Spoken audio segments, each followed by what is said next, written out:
Le week-end s'annonce bien long au Togo. Je ne sais pas ce qu'il en est dans les autres pays de la diaspora. Mais en tout cas, je vous souhaite un bon début de week-end d'ores et déjà. Le 1er mai se prolonge donc dans tout le week-end. Les travailleurs, les travailleuses, vous avez le droit de festoyer après de durs labeurs. Bonjour à tous, moi c'est Joanie Tablabotry. La balade matinale aujourd'hui reçoit pour vous Elam Vince, artiste de la chanson. Il est très engagé comme artiste. Il est également réalisateur de cinéma togolais. On le reçoit dans un court instant, mais pour l'heure, laissez-moi vous installer confortablement comme les rois et les reines que vous êtes. C'est avec Chicken Jaffa Koli. Il s'appelle Chicken Jaffa Koli. Il dénonce des choses dans cette chanson, promesse, blablabla. Bla bla, et plus le temps passe, plus cette chanson résonne comme, je dirais, oui, un classique, intemporel, une chanson qui donne envie que l'Afrique se réveille, une chanson qui doit être comme un cri de guerre pour tous les Africains. Il faut que nous nous réveillons. Il faut que nous valorisions notre continent et cela passe par beaucoup de choses. On va pas en parler ce matin. Ce matin, honneur à Elam Vince qui est notre invité de la balade matinale. Bonjour Elam Vince. Bonjour, comment allez-vous? Je vais bien et vous? Super bien. Ça vous parle également, je suppose, hein, cette chanson de Chicken Jaffa Koli. Beaucoup. Quoi par exemple? De voir comment le monde est dirigé, de voir comment on nous mène en bateau dans tous les sens du terme. Donc, c'est pour ça qu'on est là, en tant qu'artiste, de prendre la parole et de dénoncer ces choses-là. Donc, ouais, je pense que c'est important, surtout à cette époque-là, avec tout ce qui se passe dans le monde, en tant qu'artiste, de dire des choses, quoi. Vous particulièrement, vous êtes très engagé comme artiste. Dans vos chansons, vous dénoncez plein de choses. Est-ce que vous pensez que cette Afrique peut elle-même, elle seule, aujourd'hui se mettre en valeur sans l'apport des autres? Les autres, je veux dire, les Occidentaux et tout le reste. Hein. Je pense qu'on est tous liés d'une certaine manière ou d'une autre. Mais une chose est sûre, l'Afrique a les matières premières, puisque souvent les gens se battent pour avoir des matières premières. Ces matières premières sont sous nos sols. Oui. On a la matière grise, donc on a la ressource humaine. On a la main-d'œuvre, on sait faire des choses. Exactement. Donc oui, je pense que je ne dirais pas qu'on peut faire tout seul, mais je pense qu'on a l'essentiel pour être souverain. C'est-à-dire ne pas attendre l'autre pour manger, ne pas attendre l'autre pour se vêtir, ne pas attendre l'autre pour, tu vois. Dans ce sens, oui. Et je pense aussi le combat, il est là. Parce que tant qu'on ne sera pas souverain, on ne sera pas respecté. En fait. D'accord. Elam Vince qui nous fait honneur de sa présence ce matin dans la balade matinale. Nous allons à la découverte de l'artiste qui est un cogneur de l'invisible d'origine togolaise. Il s'est défini comme un activiste partisan d'une Afrique unie, riche de tout, on va dire. Hein, toute cette diversité. De toutes ces diversités. Ouais, l'Afrique, elle est belle, elle est diverse, tu vois. L'Afrique australe, c'est pas la même chose que l'Afrique centrale, c'est pas la même chose que l'Afrique de l'Est, l'Afrique, le Maghreb, tu vois. Donc il y a de la beauté partout, quoi. Si on prend déjà les tissus, si on prend juste nos cultures, les danses, si on prend juste les danses, tu vois, on va dire que chaque pays, une danse par pays. Exactement. Imagine tout ce qu'on peut avoir. Effectivement. Si on prend les tissus, imagine, si on prend les chants, si on prend les rites, tu vois, si on prend les valeurs, l'Afrique est riche de tout ça. Et malheureusement, j'ai l'impression que même là, on est en train de parler en français. J'ai rien contre la langue française. J'ai rien contre la langue anglaise. Tu aurais souhaité qu'on parle en quelle langue? Dans mon rêve, j'aurais souhaité qu'on choisisse une langue africaine. Tu vois, que cette langue, par exemple, soit enseignée à l'école. Qu'en plus du français, de l'anglais, parce qu'on en a besoin pour communiquer avec, tu vois, les autres, le continent, les autres continents. Je pense que c'est intéressant de choisir une langue qui nous fédère ou des langues qui nous fédèrent. Tu vois, même déjà sur le plan national, en fait. Tu vois, au Togo, on dit c'est l'évé, le cabier. Ouais, mais pourquoi, par exemple, au niveau de la CEDEAO, ne pas se dire, peut-être qu'il y a la langue comme Yoruba ou le Peul, tu vois, quelles sont les langues les plus parlées. On se dit, on va faire en sorte que cette langue soit une langue africaine. Universelle à l'Afrique. Voilà, ça ne nous empêche pas de parler en français, ça ne nous empêche pas de parler dans toutes les langues. Parce que pour moi, la langue, c'est pas qu'une langue, en fait. Une langue permet de rentrer dans un certain imaginaire. Tu vois, quand tu parles Evé ou Mina, par exemple, il y a des mots seuls. Les mots à eux seuls disent des choses, quoi. Et tu as la tête, mais Ata, Dieu, ce qui est en haut. Tu vois, quand tu prends, je sais pas, Eto, l'oreille, tu vois c'est des images. Donc chaque Effectivement. langue ramène dans une certaine manière de voir le monde. Et je pense que plus on perd sa langue, nos langues, c'est pas juste des langues qu'on perd, on perd tout un imaginaire, toute une manière de voir le monde. Et ça, je trouve ça dommage. Donc oui, moi je suis partisan, j'espère qu'un jour, en Afrique, on pourrait se dire, voilà, peut-être le Swahili, c'est peut-être le Yoruba, c'est peut-être le Peul, voilà quoi, le Haoussa, c'est des langues qui sont parlées par plein de gens. Et c'est aussi comme ça qu'on peut se connaître véritablement, parce que une chose est parler de l'unité africaine et tout cela, une autre est de se dire qu'est-ce qu'on fait concrètement pour aller vers cette unité-là. Et je me dis, quand tu parles la langue du voisin, quand tu parles la langue de ce que tu comprends de l'autre, immédiatement, tu rentres aussi dans sa Dans manière sa de manière voir de le voir. monde, quoi. Donc, yes.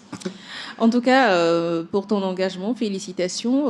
Toi qui as parcouru le monde, tu as fait un peu de pays quand même pour découvrir d'autres cultures. Aujourd'hui, tu mets toujours en valeur cette culture africaine, togolaise en particulier, on va dire. Quelle est cette force-là qui te ramène toujours à ses origines, à la terre togolaise? Bah, parce que la mémoire a un sang, ou le sang a une mémoire, tu vois, les deux. Mais ouais, je pense que le sang a une mémoire. Euh, je pense qu'on n'est pas juste ce que nous souhaitons être, nous sommes aussi ce que nos ancêtres ont été. Nous descendons d'un arbre, quoi. On ne descend pas de, c'est pas un exil, tu vois. On n'est pas sorti juste du néant, tu vois. On est descendu d'un arbre. Nous sommes les fruits d'un arbre. Et cet arbre aussi a ses codes. Cet arbre a une manière de fonctionner. Si tu ressembles à ton père ou à ta mère physiquement, imagine tout ce que tu as pris d'eux, que dans la démarche, dans le sourire, dans la manière de faire, tu vois. Donc oui. Et en plus, bon, déjà, je ne considère pas que j'ai fait le tour du monde. J'ai la chance de voyager beaucoup, mais tu vois, je suis jamais allé aux États-Unis, par exemple, parce Ouais. que ça m'intéressait pas vraiment. Aujourd'hui, un peu plus. Je suis jamais allé en Asie, ça m'intéresse beaucoup. Voilà, je connais un peu l'Europe. J'ai vu beaucoup de choses, certes, mais je pense surtout que on est dans un monde où chacun apporte ce qu'il a de plus précieux. On est à une table où le Chinois va peut-être amener son art martial, il va amener son tai chi, je sais pas, le Japonais va amener ça, etc. Nous, qu'est-ce qu'on apporte? On va pas apporter le tai chi au Chinois, on va pas apporter la langue française aux Français. Tu vois ce que je veux dire? Donc, nous, ce qu'on a, en tout cas, de fort et d'ancré ici, c'est notre culture. Parce que dans notre culture, il y a tout, en fait. Tu vois, il y a de la science dedans. Oui. Il y a la médecine dedans. Il y a la musique dedans. Il y a de la mode dedans. Quand tu prends le vaudou, par exemple, quand tu observes juste les vaudous-ci, observe-les. C'est de la mode. Chaque couvent a une manière de Aujourd'hui, nous avons s'habiller. satanisé tout ça. On a tellement peint en noir notre culture togolaise, africaine, que la jeunesse ne s'y retrouve pas. Moi, je pense que c'est pas de leur faute, en fait. Ça a été savamment orchestré, en fait. Tu vois, moi, j'ai commencé l'école à 2 ans. Donc, 2 ans déjà, on te biberonne au français. Tu chantes des chansons que tu ne comprends même pas. Tu vois, les enfants, ils chantent des chansons, Bien c'est que des sûr, onomatopées, quoi. Tu effectivement. vois, ah, D'Artagnan, pas plus. Je vais pas dire le reste ici, tu vois. Tu vois ce que je veux dire? On Ouais, comprenait même pas ce qu'on disait, tu ouais. vois. Mais on me dit, c'est ça qu'il faut chanter. On chante le Père Noël, les sapins. Il n'y a pas ça, y a pas ça dans notre environnement immédiat. Tout ce qu'on chante là. Donc on est préparé. Moi, je dis que depuis l'enfance, on nous met dans un système qui nous, qui nous détache de nous-mêmes d'une certaine manière. Moi, à l'école, on nous a frappés parce qu'on parlait éveillé. Il y avait le signal. Tu vois, moi, je suis donné dans les années 80. Donc, je sais que la plupart des personnes qui ont fait les écoles à Lomé à l'époque, il y a des écoles, c'était le signal. Il ne faut pas parler ta langue à l'école. Donc, on s'étonne après que ces enfants, N'arrive à pas qui, à bien parler là. pas bien parler la langue, à même rentrer dans la psychologie de notre langue, Exactement. de dire pourquoi on dit ça à des sons. À son noir, à son amé. On se lève pas juste, on n'a pas quoi, on n'a pas quoi, midjo. Ah, à mes la soin, à mes que soin, mais. Donc, dans la manière dont on conçoit l'amour, on dit qu'on l'a l'ondé tissé, allons, accepter. Aimer quelqu'un, c'est accepter tisser avec la personne. C'est pas juste l'amour de oui, on s'aime, on est beau, on va faire des trucs. Donc, ça montre aussi notre regard sur l'amour. Ça c'est l'amour, c'est le thème qui me vient là. J'aurais pu parler de comment on appelle aussi la guerre à roi. Tu vois, etc. Quand tu rentres dans chaque mot, tu te dis, waouh, nos anciens là, tu vois. Mais si déjà tout bébé, tout On nous enfant, enlève tout on ça. nous dit de ne pas même s'intéresser à ça, tu vois. Je ne veux même pas parler de la question des questions de spiritualité. Pour moi, c'est plus des questions de spiritualité que des questions de religion, tu vois. Donc, en même temps, l'idée pour moi, c'est pas de venir cracher sur les gens. Non, du On dit tout. que je suis très engagé, je ne sais Ce pas sont ça des non faits plus. de Je ne sais société. pas ça non plus. Si on dit que moi, je pense que je prône l'amour en fait. Et ça, D'accord. je pense que c'est important de le dire de plus en plus parce que j'ai l'impression que dès qu'on dit engagé, on dit ah mais ouais, tu vois, soit engagé, soit on dit lui il est dans tout de vaudou, tout ça en fait.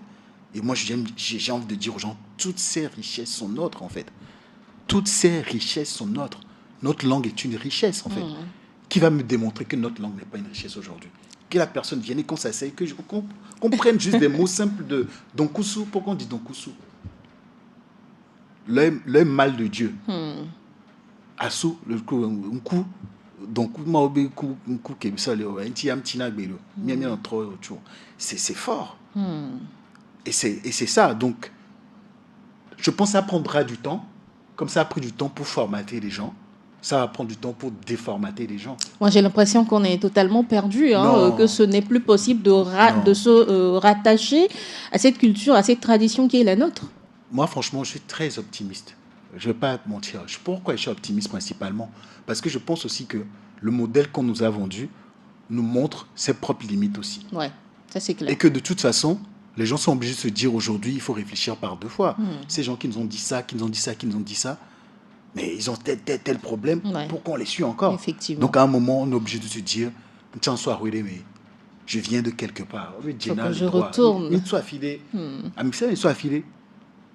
Je ne parle pas forcément de... Tu vois, parce que dès qu'on dit, tu sors de quelque part, tu vois, ton grand-père vient de quelque part, ta grand-mère vient de quelque part.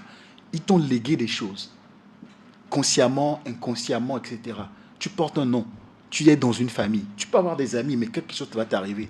C'est la famille qui va... Excuse-moi, va venir à l'hôpital, mais quand tu meurs, on te grève, on touche du bois, il faut qu'on vive encore longtemps, tu vois. Mais c'est ça. Quand il y a des bras qui nous accueillent, quand on va partir, il y a des bras qui vont nous laver. Ces bras, souvent, c'est les bras des familles. Ce n'est pas les amis avec qui tu fais la fête qui vont faire ça. Et la famille, ce n'est pas juste famille en termes de F-A-M-I-2-L-E. Non. Au-delà de ce mot, c'est des liens presque sacrés, même si je peux le considérer. Donc oui, moi, je suis de ceux qui pensent que le modèle occidental, en gros, qui nous a été vendu pendant longtemps, montre des signes d'essoufflement. Et c'est ça qui me donne espoir en me disant que peut-être les Africains, parce que souvent on est souvent dans ce truc de Afrique-Europe, Afrique-Occident. Ouais. Mais on ne parle pas de l'Asie, on ne parle pas par exemple, de la Chine, on ne parle pas des pays comme... Voilà, qui sont On est plus regardant vers l'Occident. Ouais, on a toujours ce truc-là, parce qu'on est toujours dans ce truc-là. Rattaché, la colonisation. Ça existe, on ne peut pas dire non. Mais à côté de ça, il y a d'autres modèles qui m'ont regardé. Les Chinois, ils ont leur langue, ils ont leur écriture. Tu vois, jusqu'à présent, les enfants travaillent dans leur écriture. C'est pas rien, en fait. Parce que le petit Togolais ou le petit Togolais ou le petit Africain, parce que c'est pas... Je dis le petit Togolais parce que dans des pays comme le Kenya ou la Tanzanie, c'est des pays que j'ai visités, bah, tu vois qu'à l'école, les cours se font en Swahili. Donc imagine si on t'expliquait abscisse et ordonnée en Mina, peut-être que... En Mina ou en Kabier. Kabier, oui, ou c'est en, clair, je comprendrais mieux. Tu vois, ou en Yoruba, peut-être qu'on comprendrait mieux. Ça aurait plus de sens. On te dit déjà le théorème de Pythagore, tu commences à trembler. C'est parce qui que tu Pythagore, dis Pythagore. C'est théorème, ça veut dire quoi même? Ouais. Théorème. Tu vois ce que je veux dire? Mais si on t'explique que dans ta langue, tu vas vite comprendre. Donc, on doit faire toujours ce travail à l'époque de comprendre déjà le code pour rentrer dans ce qu'on veut nous faire faire. Bah ouais, je pense que c'est des choses qu'il faut faire. L'exemple palpable, nos grands-mamans qui n'ont pas été à l'école, mais qui maîtrisent bien le calcul, qui manipulent très bien leur commerce avec et qui rien que les doigts. Tu sais, moi, à l'époque, j'ai beaucoup fait Accra. Donc, je prenais des taxis publics à Toudou. Et j'étais fasciné par ces mamans qui parlaient 4, 5, 6 langues. C'est-à-dire que les businesswomen, tu vois, dès qu'ils étaient à Accra, tu dis c'est pour aller à Lagos. Hein. Ouais. Ils vont passer par... Elle parlait Evé couramment, elle parlait du Tui couramment. C'est elles qui iront après en Guinée, en gros encore. Vois, etc. Oui, exactement. Et elle va parler un peu de français, un peu de broken English, mais elle est là. Qu'elle n'a pas appris. Elle n'est pas allée à l'école, tout ça. Moi, ma grand-mère, elle n'est pas allée à l'école, mais la grand-mère, c'est la patriarche. En tout cas, ma grand-mère maternelle, c'est elle que je considère comme moi, la figure, en tout cas l'arbre auquel je me rattache, c'est cette dame-là, parce que elle a fait plus que des hommes dans ma famille, en fait. Elle n'est pas allée à l'école. Elle a élevé ses enfants, 9 enfants presque seule. Elle vendait des pagnes, elle allait, tu vois. Moi, j'ai grandi en regardant cette personne faire, en fait. Donc, je me suis dit, mais qu'est-ce qu'on me raconte? Donc, l'idée, c'est pas de dire, oui, il ne faut pas parler français, il ne faut pas parler anglais, il faut parler allemand, il faut parler chinois, on peut parler toutes les langues du monde. Mais c'est important, je pense, de comprendre sa langue à soi. Parce que ça te permet d'être dans un ancrage et de ne pas t'étioler, quoi, tu vois. Alors, à ton avis, est-ce que les traditions ancestrales, notre tradition à nous aujourd'hui, pourra être ramenée au goût du jour, c'est-à-dire permettre à la jeune génération d'être quand même rattachée à ce que sont nos sources? Bah ça, c'est à nous de le faire. Personne ne viendra faire ce travail à notre place. Une fois que qu'on est d'accord sur le fait que c'est important et essentiel, pourquoi ne pas faire le pas qu'il faut à faire pour aller vers ce qu'on veut, tu vois. Donc moi, je crois que... Et c'est pas simplement... Là, on est dans une radio qui porte le terme de Djena, qui est les droits, en fait, tu vois. Pareil, c'est pour ça. C'est pas qu'une question de spiritualité. Si on a des droits, si on les défend pas, on va pas les avoir. Tu vois, si on a envie de se rattacher à nos cultures, il faut qu'il y ait, en tout cas, une envie. Si ça venait des autorités, ça aurait été plus simple, en fait. Mais oui, moi, aujourd'hui, je ne sais plus si aujourd'hui je crois aux autorités en général. Tu vois, je ne veux pas parler du Togo spécifiquement, mais je vois le monde en général, je vois les autorités africaines. Je ne sens pas qu'il y a de l'amour pour les peuples. Je ne sens pas cela. Parce que oui, pour moi, le terme qu'il faut dire, c'est de l'amour, en fait. Avant même de parler des autres, etc. Tu vois. Et je ne suis pas sûr, je ne vois pas grand-chose à ce niveau-là. Mais une chose à laquelle je crois, c'est la force de l'art, en fait. L'art, c'est puissant, c'est un pouvoir. Moi, j'ai un privilège de monter sur scène, les gens vont se laver. À chaque fois, je me dis ça, en fait. À chaque fois, je fais un concert, je dis, quelqu'un va se laver, va choisir son habit. Si c'est une femme, peut-être va se maquiller, va se parfumer et va venir au concert. Car c'est pas rien, en fait. Tu vois. Donc, je ne peux pas venir donner de la merde à ces gens-là. Je dois donner quelque chose qui les nourrit. Et ça, c'est un pouvoir que moi, j'ai en tant qu'artiste.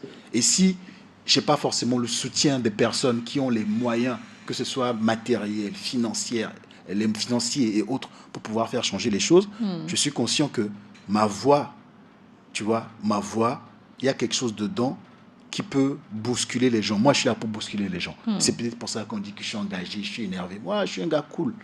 Tu vois, à la base, je suis un gars cool. Mais je parle d'amour pour les nôtres. Les gens me disent, ah, il est énervé, il est engagé. Tu vois ce que je veux dire? Et c'est ça qui fait que si tu me marches sur le pied, je vais te dire, s'il te plaît, tu m'as marché sur le pied. En tout cas, on sent cet engagement-là dans tout ce que tu fais, de tout ton parcours. On le sent aujourd'hui sur la scène musicale, dans le mouvement hip-hop. Qu'est-ce qui a évolué depuis toutes ces années, selon toi?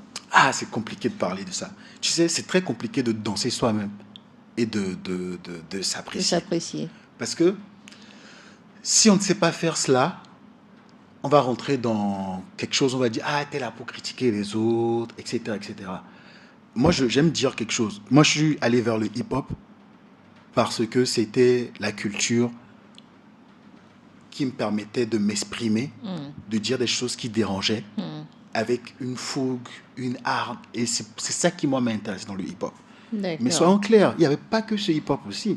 Il y a ce hip-hop, on va te parler des femmes, on va te parler des femmes dénudées. Ça existe aussi, ce côté hyper commercial de la chose. Moi, ce n'est pas ça qui m'intéressait quand je suis allé vers le hip-hop. J'aime donner les références, quoi. Pour moi, il y a des groupes comme Dead Praise, des groupes comme des artistes comme KRS One, Nas, tu vois. Si je peux parler des États-Unis, parce que voilà, la culture hip-hop est... vient de là. Même si on peut dire ça vient d'Afrique, tu vois. Et ça a transité par là-bas. Bien sûr, puisque les Africains sont en majorité aux États-Unis. Ouais, mais ce qu'ils essaient de faire là, en fait, quand tu vas aujourd'hui dans des cours royales, tu vois qu'en fait, c'est ce même truc que les gens continuent de faire. Quand tu vois les chamis qui disent des choses, l'autre répond avec des proverbes. C'est pas ce qu'on appelle punchline. On va dire quelque chose, on va dire, les gens vont se parler pour définir le travail. C'est ça, punchline. Et c'est ça, les joutes là, etc., que les gens, cette science du verbe, de la poésie, c'est ça qu'ils ont repris d'une certaine manière Mais ça vient des quartiers défavorisés. On connaît l'histoire de la déportation transatlantique, etc. Moi, c'est ce que je vois. Quand je vois les graffitis, c'est pas autre chose pour moi que les hiéroglyphes un peu aussi. Et cet art-là, toujours de dire des choses. Même ici, chez nous, quand on dit chez nous, il ne faut pas juste voir le Togo. Hein. Moi, j'aime bien le préciser. J'ai un passeport togolais, j'en suis fier. Mais je ne me considère pas que togolais. Je me considère comme africain minimum. Je n'ai pas envie de voir le Ghanéen comme un étranger. Je n'ai pas envie de voir le Béninois comme un étranger. Parce que tout Togolais est un peu Ghanéen, Béninois ou Burkinabé, selon là où il se passe sur la carte. Tout Togolais est un peu de ça. Si tu es un peu de ce côté, parce que c'est des frontières qui ont été tracées quand nos grands-parents n'étaient même pas là. Tu t'es levé un matin, on te dit que la salle de bain est dans le Bénin et le truc là est dans le Togo, le salon au Togo. C'est ce qui s'est passé littéralement. Donc pourquoi nous sommes en train de cristalliser cette vision du monde-là qu'on nous a imposée. C'est ma manière aussi de casser, de casser tout cela. Donc oui, je crois que je crois qu'il y a de l'espoir, si et seulement si nous faisons le travail qu'il y a à faire. Et le travail qu'il y a à faire, c'est déjà un matin comme ça où j'étais au sport avec mon fils, au basket, et puis Alain Mwaka qui m'appelle pour me dire, c'est à 8 heures ce matin. Je me suis dit, oh, qu'est-ce que je fais? Je cours. Je dis, attends-moi là-bas. Quand tu finis, tu ne te bouges pas, je reviens te chercher. Mais je dois aller faire cette émission-là. J'aurais pu dire, ouais, tu vois, c'est compliqué. Non, parce que c'est que c'est important. Donc oui, c'est de moi, ça aussi que vient l'engagement de l'artiste. L'amour pour nous-mêmes.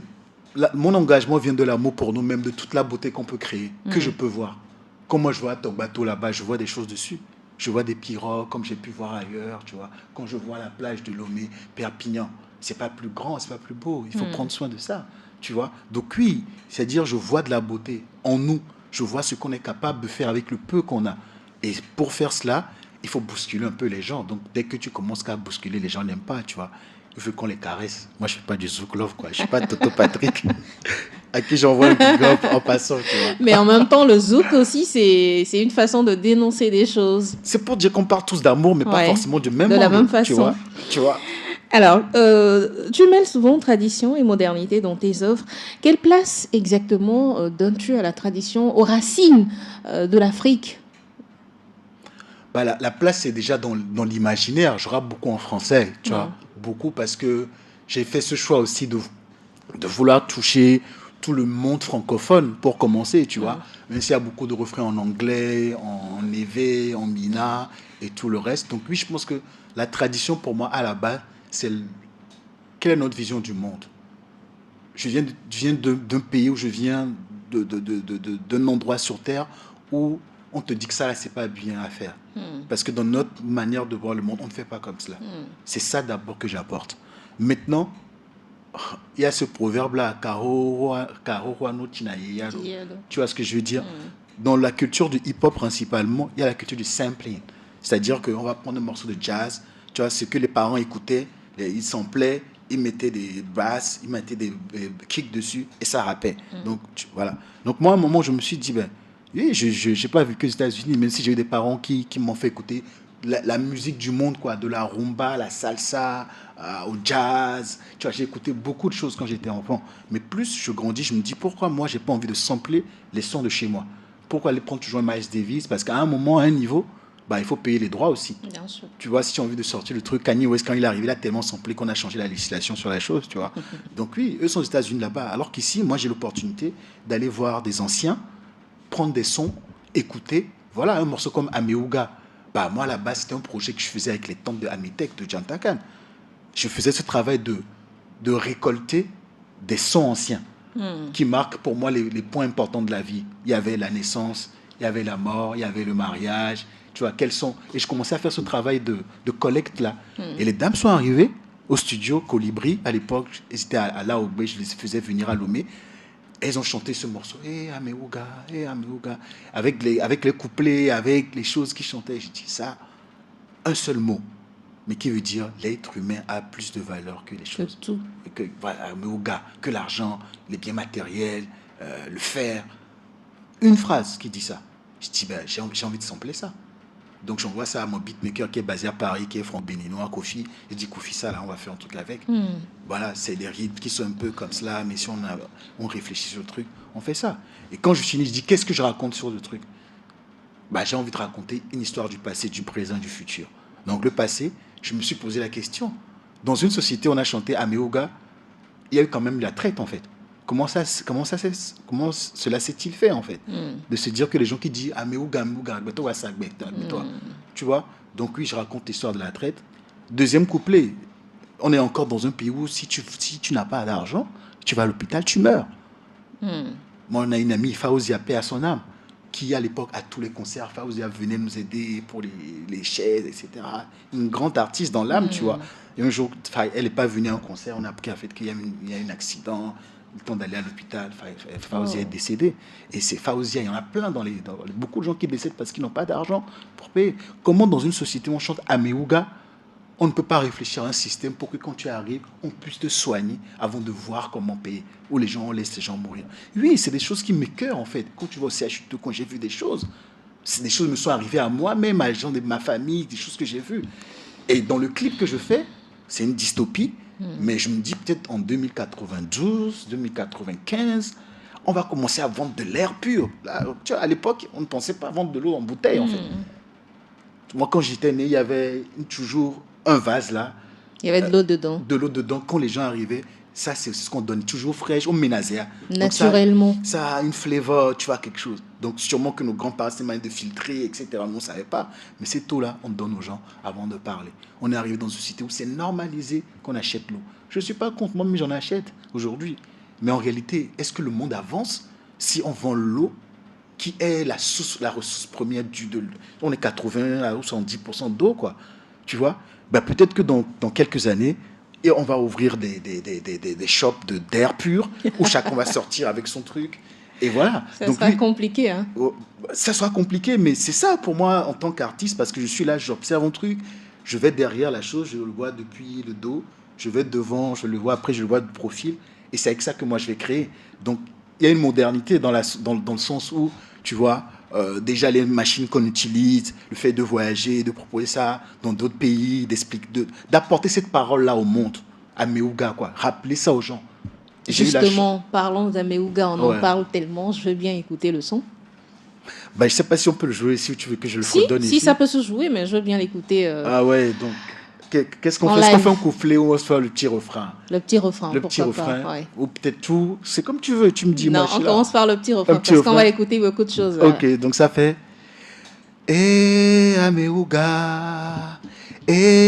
Améouga, oyo gaya gameto, oyo gbeto tona mulo, Améouga lo, Améouga. Améouga, oyo gaya gameto, oyo gbeto tona mulo, Améouga lo, Pourtant, c'est une vieille chanson hein, qui a été chantée autrement par l'artiste Elam Vin. Je vous propose d'écouter un petit extrait. Bien que la chorégraphie qui a été faite sur cette chanson, le paysage dans lequel ça a été joué, enfin, ça donne à repenser, ça donne tellement de l'imagination. Ça se chante, ça se danse et on sent que... Ça se pense. Ça se pense, voilà. Et on sent que tout est emmêlé. En tout cas, félicitations sur cette chanson. Quand on écoute... Et Améouga, c'est un truc que nos grands-mamans chantaient depuis belle lurette. Mais rechanter comme ça, j'ai envie de demander comment est-ce que ça se façonne dans ta tête pour ressortir ce genre de création? Ben, je suis cette personne-là. Je suis Améouga, je suis le rap que je vais faire, je suis le clip que je vais réaliser. Tu vois, je suis les habits que les filles vont porter. Tout ça, c'est là. C'est pas moi qui le crée, je pense que je télécharge, tu vois. Dès que je suis en condition, je télécharge les choses. Wow. Une date que nous allons retenir tous et toutes, chers auditeurs, c'est le 28 juin prochain à Lomé. Un grand projet à venir, n'est-ce pas, Elam Vin? Ouais, on va voir cogner l'invisible, tu vois. Quand je dis cogner l'invisible, les gens ils ont peur. Parce qu'ils ont dit attendu cogner, tu vois. On a pondé, nous la tournons. C'est comme ça. Nous pourrons entrer à tournons. Christ vous l'avez Matthieu 7, verset 7. Demandez, on vous donnera. Tu vois. Ça dit aussi frapper, on vous frappera. Frapper, on frappera. Je ne sais pas si j'ai lu ça. Non, je plaisante. Mais ouais, tu vois, moi j'ai. Ce qui m'intéresse dans la scène, c'est pas simplement. Tu vois, j'aime pas faire de playback. J'ai refusé des concerts dans ce pays parce qu'on m'a dit c'est playback. Pas parce que j'ai pas besoin d'argent, mais je trouve... Et tu n'as pas peur que ton art meure de vouloir pas aller sur certaines scènes que d'autres? Non. Moi, j'ai pas peur pour que mon art meure. Et moi, je suis conscient que c'est quand je vais partir que les gens vont vraiment se pencher sur mon travail. Tu vois? Ça, avant, ça me frustrait un peu de me dire, ouais, mais tu donnes, tu donnes. Mais je suis totalement en paix avec aujourd'hui. Je suis conscient que quand l'homme 20 sera plus là, les gens vont prendre le temps de regarder correctement. C'est aussi pour ça que je dis, j'ai parlé aux ancêtres. Ils m'ont demandé d'aller travailler pour les âmes à naître. Je ne travaille pas que pour les gens de mon époque, là. Je fais du travail aussi pour les générations à venir, pour nos enfants, leurs enfants. Ils vont écouter nos œuvres pour me dire, voilà, les gens, ils ont résisté, les gens, ils ont fait ça. Donc, c'est ça aussi qui permet de ne pas trop prendre les choses trop personnellement aussi, de comprendre en fait que nous sommes des poussières d'étoiles, on traverse la Terre. On revient d'une certaine manière, ou on repart d'une certaine manière. Tu vois? Donc oui, à chaque fois que j'ai envie de faire un concert, c'est vraiment proposer quelque chose qui soit différent de ce que les gens voient d'habitude, tu vois. Donc oui, le 28 juin, on va débloquer les niveaux, tu vois. Et tu parles d'ailleurs d'une plongée dans une autre dimension pour le concert. Un concert hors temps, d'ailleurs, la date sur le visuel, 28 juin 2097. Ouais, 2097. Mais j'ai lu, j'ai voulu demander, mais c'est quoi on est en 2025 quand même. Ah, 2097. C'est ma manière aussi de critiquer un peu ce qui nous a imposé. On n'est pas en 2025. C'est mon fils qui me demandait la dernière fois, maman, qui est-ce qui a dit qu'on est en 2025? Tu vois, les enfants, c'est juste... On peut se dire, on est en l'an 1, pourquoi 2025? 2025, ça parce m'a qu'à fait un moment, rigoler. on a pris sur le fait que Jésus est arrivé, ils l'ont tué. Tu vois, ils ont tué le fils de Charpentier parce qu'ils disaient que le fils de Charpentier dit qu'il est Dieu. Et qu'est-ce qu'on lui a fait? On lui a fait la même chose qu'on fait aux voleurs, tu vois, aux bandits. On a même préféré Barabbas à lui, tu vois. Et on lui a fait ça. Et on s'est dit, sur la base, là, on va commencer à dire avant Jésus-Christ, après Jésus-Christ, on a commencé à créer. Nous sommes des peuples qui ont des millénaires d'années. On n'a pas 2000 ans, on n'a pas 3000 ans, on n'a pas 4000 ans. Tu vois, si tu prends les éveils concrètement, c'est loin. Quand tu prends... Ouais, on n'en a pas 2000 ans. Donc oui, moi, c'est aussi ma manière de taquiner aussi un peu.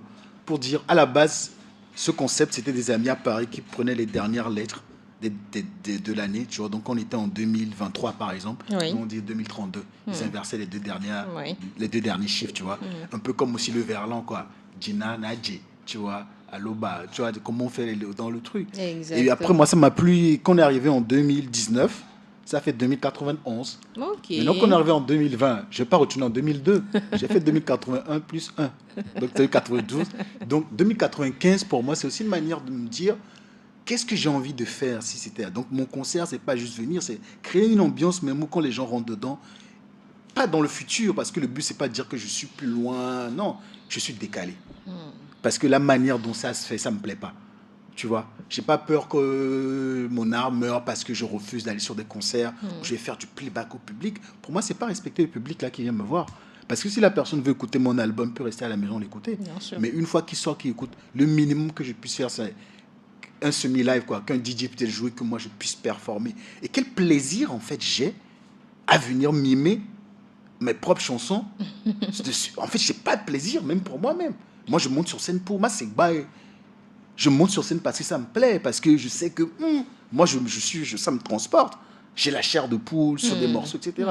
Donc, si je viens et que je vais juste faire... Non, ça ne me plaît pas. Autant rester à la maison et jouer du playback. Ouais, non. Donc, oui. Et là, par exemple, ce projet, ce qui m'intéresse beaucoup dessus aussi, c'est le côté minimaliste de la chose. Pour la petite histoire, l'album Hors Temps a été enregistré en une nuit. J'ai jamais pensé que je pouvais faire un album en une nuit. Oui. Et j'ai pas pensé faire un album. Covid, on sort de Covid, donc tous les soirs j'écrivais. Couvre-feu, tous les soirs j'écrivais. Donc je sors de Covid avec bunch of rhymes, tu vois. J'avais plein de bouts, plein de lyrics. Le pianiste qui est togolais, ghanéen aussi, donc et béninois aussi, tu vois. Oh, tout ça à la fois. On est tout ça, on est tous tout ça. Qu'est-ce qui rendra ce concert unique? Déjà, on va me voir avec un pianiste. Je vais rapper avec un pianiste pendant tout le concert. Les thématiques aussi que j'aborde. Le lieu surtout. Je ne vais pas le faire dans un lieu de spectacle habituel. Je vais le faire dans un studio. Parce que le studio, c'est là où on crée le son. Et je n'ai pas l'impression que les gens connaissent aussi beaucoup ce qui se passe au studio. Et ce n'est pas n'importe quel studio. C'est un studio emblématique. Ça s'appelle le studio Otodi. C'est un ancien studio où les Bella Bello ont chanté, où les Manu Dibongo ont chanté. Et c'est un studio qui est un peu à l'abandon, mais qui a une architecture incroyable. C'est un lieu juste moi qui m'émeut, tu vois.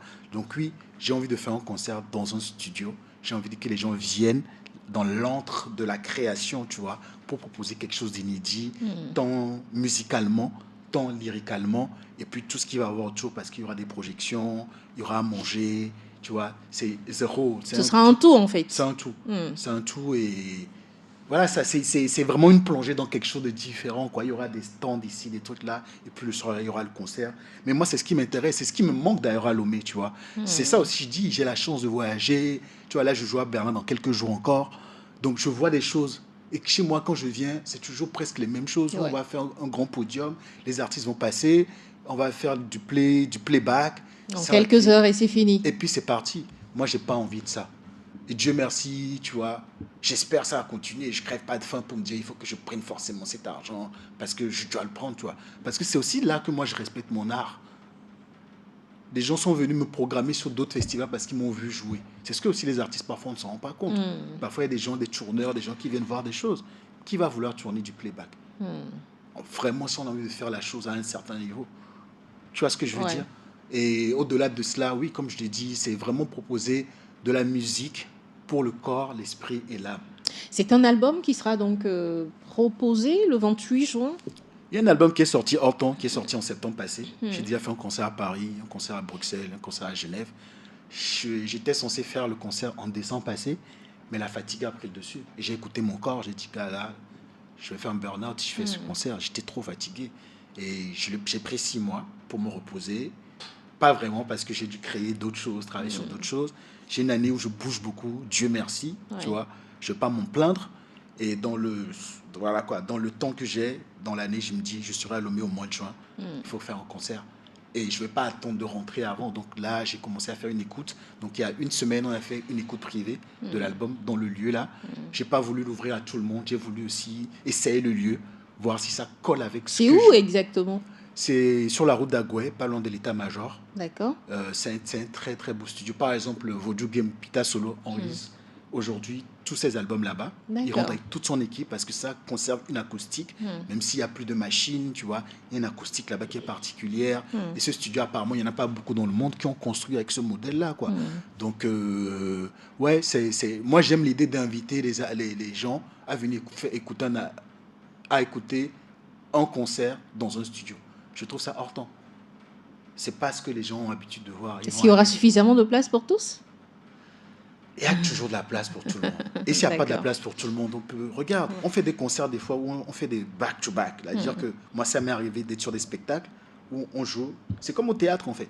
Au théâtre, on va jouer une date aujourd'hui, une date demain, une date après-demain. Ainsi de suite. Et chacun pourra se retrouver d'ailleurs dans cet emploi du temps. Ouverte. Si on arrive à un nombre, on se dit...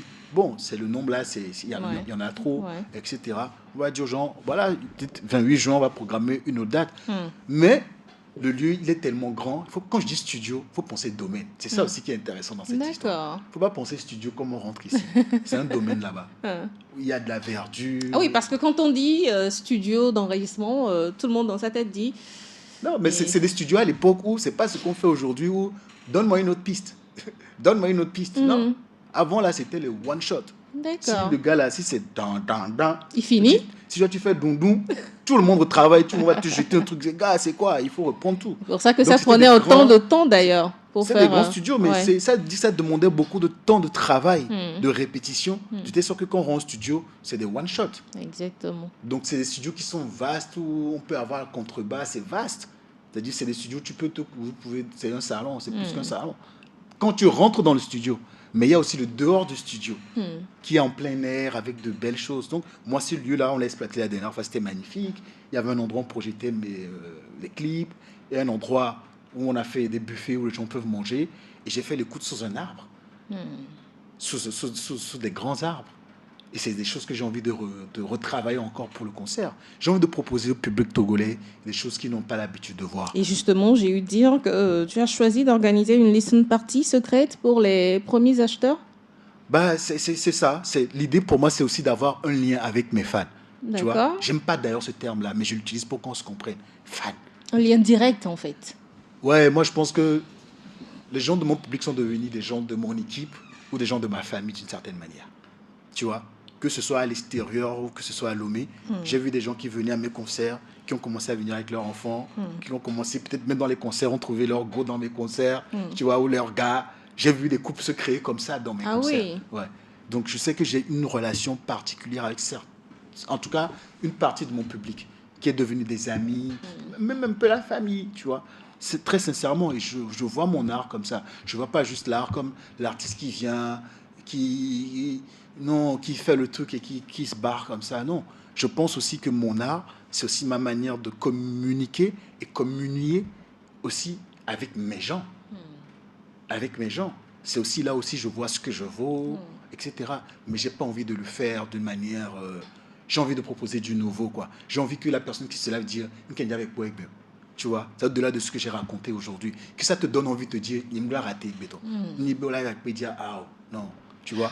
On est le demain, le rendez-vous c'est le 28 juin prochain. Je pense qu'il faut déjà commencer par se procurer les tickets. Hein. Ouais, là, ce matin, je viens de sortir une vidéo, tu vois, sur Instagram, Facebook, Twitter, j'arrive plus, quoi. Disons les choses. Donc, voilà, quoi. Si vous allez sur mes pages, vous allez voir la billetterie qui est ouverte, tu vois. Il y a un numéro Flouze, il y a un numéro Timoni, tu vois. Moi, je fais ça encore à l'artisanal, tu vois. Tu vois, j'ai une petite équipe, on n'est pas 100, mais les choses sont bien faites, tu vois. Donc, la billetterie est ouverte, voilà, quoi. C'est un concert qu'il ne faut pas rater. D'accord. Pas pour faire de la publicité, mais même pour moi, même c'est un concert que moi-même, j'ai pas envie de rater. Tu vois ce que je veux dire? Parce que même pour moi, je sais que je vais essayer des choses que j'ai jamais faites. Tu vois, et c'est ça aussi qui m'intéresse dans le chemin artistique, c'est comment je peux me renouveler moi-même en fait. Tu vois, moi j'ai fait beaucoup d'albums rap, et puis un jour je sors un album qui est pas conte, qui est pas poésie, qui est pas slam, qui est pas rap, mais qui est un mélange de tout ça. Ouais. Tu vois, et quand même en Europe, les gens me disent, mais comment on classe ton album? C'est poetry, qu'est-ce qu'on met? C'est tout ça. Super. Rendez-vous pris pour le 28 juin prochain. On a encore du temps d'ici là hein, pour en reparler en émission. Yes. Nous sommes presque à la fin. Hein. Le temps est passé très rapidement. Alors, l'année 2025, quels sont les autres projets à venir pour Elam Vance? On n'a pas le temps pour en parler, tu vois. Mais il y a plein de projets. C'est très chargé. Ouais, c'est très chargé, quoi. Dans le cinéma, tu vois. Là, à Zurich, le 8, il y a un film. Le 8 mai? Le 8 mai, là. Je suis en Suisse à Zurich pour présenter un nouveau film expérimental que j'ai réalisé au Nigeria. C'est des short films, hein, c'est des courts-métrages de 15-20 minutes, mais qui rentrent aussi dans des espaces que moi, je ne connaissais pas avant, dans les galeries, dans des musées. Donc, c'est dans un musée. Et il y a une exposition à laquelle je participe. En Allemagne aussi, après à Freiburg, le 15. Le 14, je suis à Berlin pour jouer un festival de jazz, ex-jazz. Wow, ça s'enchaîne en plus. Ouais, je suis à Casablanca fin mai pour la sortie d'un catalogue.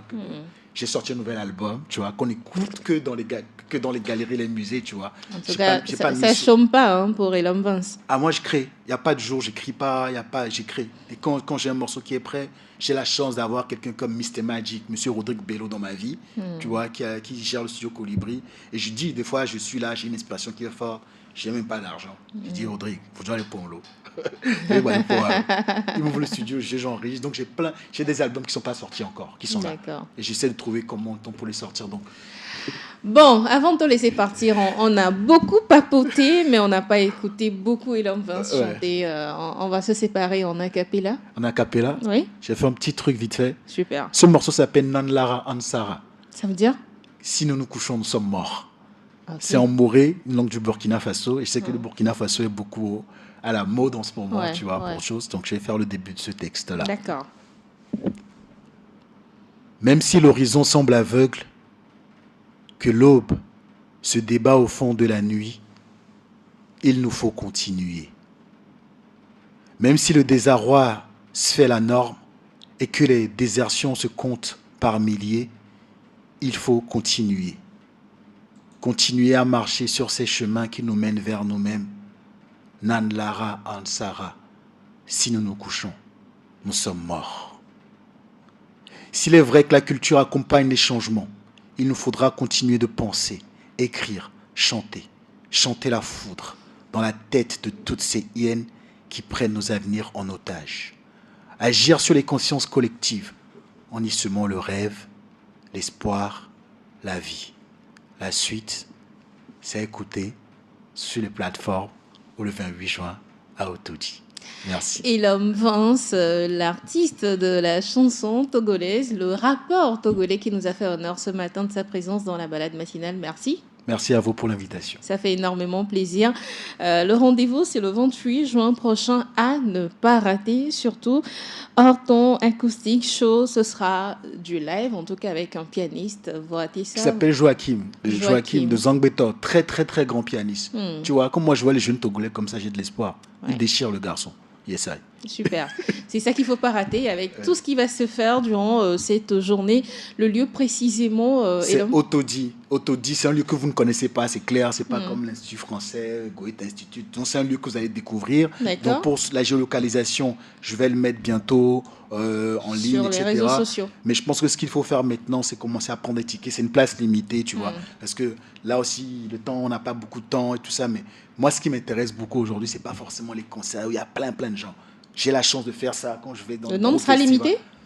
Moi, j'aime bien aujourd'hui les trucs limités, tu vois. Parce que ça permet d'avoir une osmose, tu vois. Peut-être qu'on le fera le concert assis, peut-être. Je sais pas encore. Sous des arbres, par terre, sur des nattes. Je sais pas encore. Je continue de réfléchir à tout ça pour le rendre vraiment hors temps. Donc voilà, quoi. Si vous aimez ce que je fais...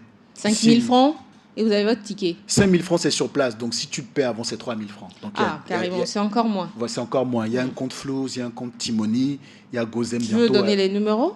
J'ai pas les numéros en tête. Voilà. Mais je peux regarder si tu veux, si c'est possible. Je peux regarder vite fait et je te le donne. Donc, 1 minute, please. Yes, I. Voilà. Donc, le numéro, je l'ai partagé ce matin. Pour le compte Flows, c'est le 97 16 80 39. Et pour le compte Yas, c'est plus Timoni, on dit Yas maintenant. Voilà. 92 10 91 71. Voilà. C'est noté. Donc 97 16 80 39 pour le Flows et le 92 10 91 71 pour le Yas. Donc si tu es bien, yes, viens avec moi faire ça bien. Merci Lambance. Merci à toi. Merci également à vous, chers auditeurs. Rendez-vous la semaine prochaine, lundi. D'ici là, passez un agréable week-end surtout. Portez-vous bien. Ciao.